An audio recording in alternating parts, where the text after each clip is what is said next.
This is Walt Ford, retired Marine Colonel, editor, Leatherneck Magazine of the Marines. I'm here to welcome you to our 2013 initial issue, the January issue, kicking off the year and what we hope to be a great year for both you and our magazines of the Marine Corps Association and Foundation. We hope you're having a great holiday season, a Merry Christmas, and a great New Year. This issue we're kicking off, it'll be the first of our centennial issues.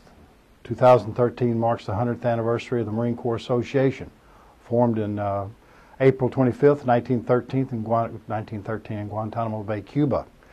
So all this year, Leatherneck will be pulling articles from our archives, some of those enduring classic articles the readership has selected and we have selected to bring back. And this first issue, January, we're printing an article from the 13th Commandant, John Archer Lejeune, on the Marine Corps birthday, formalizing the birthday. So we'll show that article. February, we plan to do an article on Iwo Jima.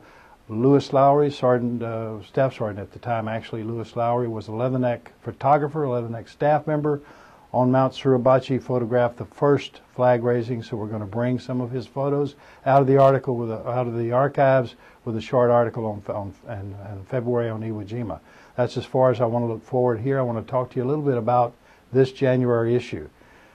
From history and a personality profile, we bring you a story about the 105-year-old Marine Walter Walsh.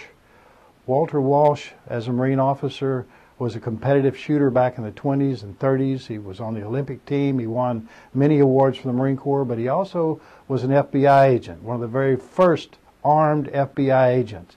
And this article will tell you, the reader, about how he faced Dillinger and other criminals in the 30s, brought them to justice, and then on through World War II. We really think you'll enjoy this article by our writer, Master Gunnery Sergeant Retired Ron Keene. He's done a great job on bringing you up to speed on Walter Walsh.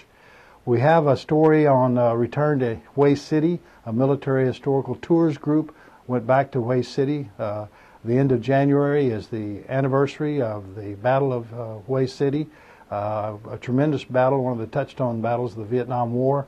So we have a Return to Hue article for you by Colin Colburn, who's a doctoral student in history down at the University of Mississippi, and he went with one of our affinity partners, Military Historical Tours, to produce this article for you.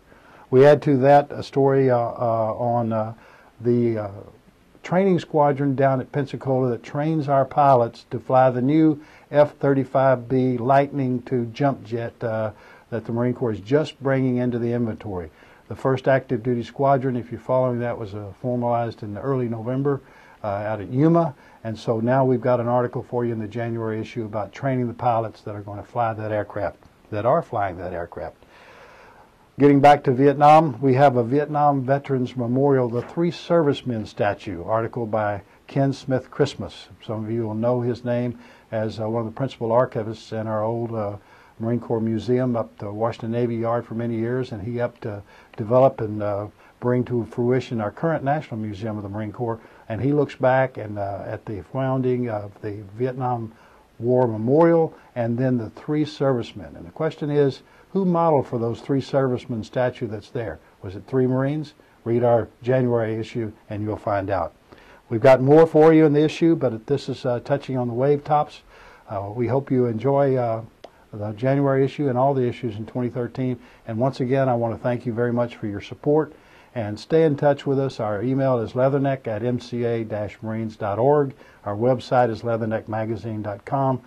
We'd like to hear from you. Thank you very much and have a great year. Happy New Year.